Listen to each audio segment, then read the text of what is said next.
Well, today let's talk about these sabal palms. I have a love-hate relationship with these, and we'll talk a little bit about why I love these palms and also a little bit of why I hate them.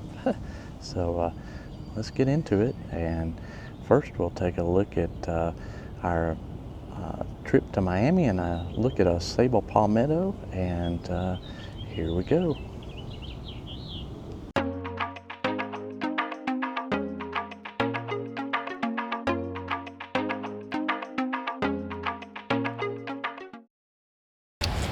Here's a Florida-grown palmetto.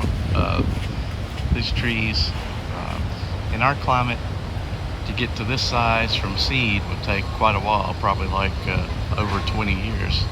But here's a good-looking one that shows when they get up this size, they can be awful pretty. And this one's got about 6 feet of trunk.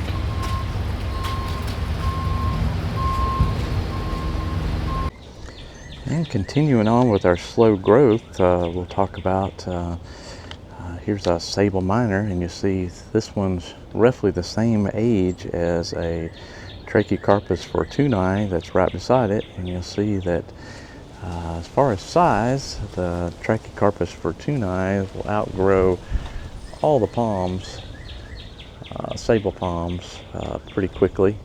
And of course, this is not a palmetto or anything next to it, but I have a palmetto on the other side of the yard, and it's about roughly the same age as well, and it's about a little over 6 feet tall. But the Trachycarpus palm here is about 13 or 14 foot tall. So you can see there's a big difference in the growth rate. And so a lot of these minors and the smaller sabals only put out about 3 fronds a year when they're little and going, and so that makes them grow pretty slow and have a pretty slow recovery. If you do have something like our winter damage here on this palm, it's going to take it most of the year to grow back out of that and look really good. But go on to the next thing that I kind of don't like about the palms. We'll take a look at our Louisiana here. Got a couple of fronds collapsed there, but it takes a long time on these palms to really know what type of sabal you have. A lot of times you buy these and they're misidentified. You'll buy something as a palmetto or a minor or some sort of other hybrid, and especially if you buy a hybrid, a lot of times you'll get it and a few years later it'll be really just like a sabal minor or something pretty common. And so that's really irritating because it takes a lot of years, probably 5 to 10 years, before you even have an idea of what palm you have. And so that's pretty frustrating with these palms if you get something misidentified. And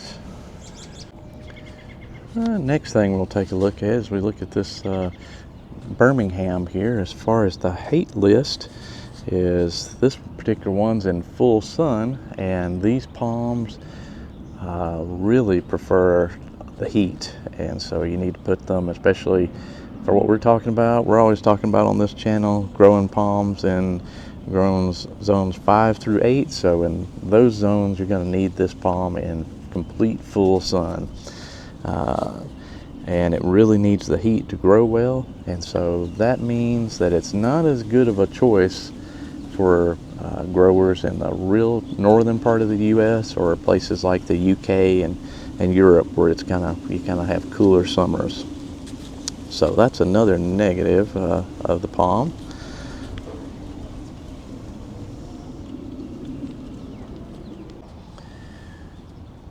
And now we'll talk about the things we love about the sabal palms. All the sabal palms are pretty hardy, especially the ones we talk about, which is the sabal minors, which are the hardiest, and up until the hybrids, which are like the Sabal Birmingham, Sabal Brazoria, Sabal Louisiana, and that sort of thing.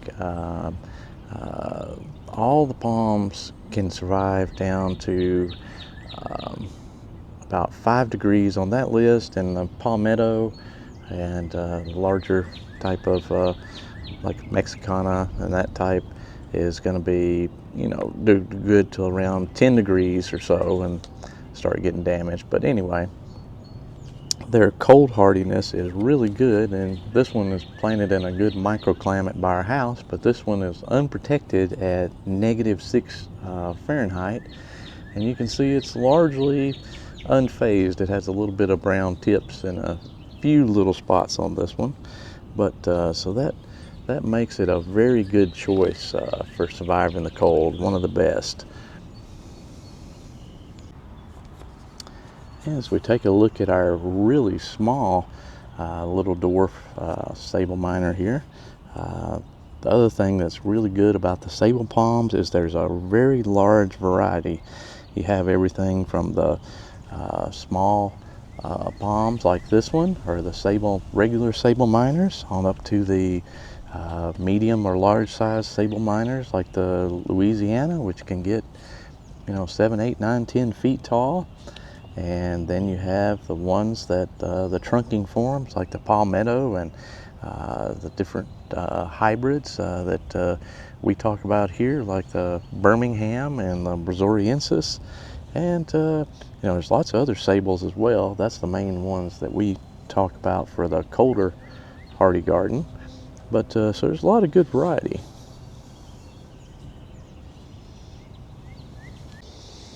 As we take another look at our sable miner here, these palms are a great palm for having year-round green, stay evergreen in zones, especially this zone 7 and up, maybe even 6B in the United States. With the zone change, it's probably more like 7A now. And you know, these palms are great for creating that year-round tropical look that we've been trying to do. So that's another reason we love these palms. And that's pretty much it for today. And I hope everybody's having a good day, and we'll see everybody later. We'll try to give some more updates as spring progresses and we'll get some more things growing.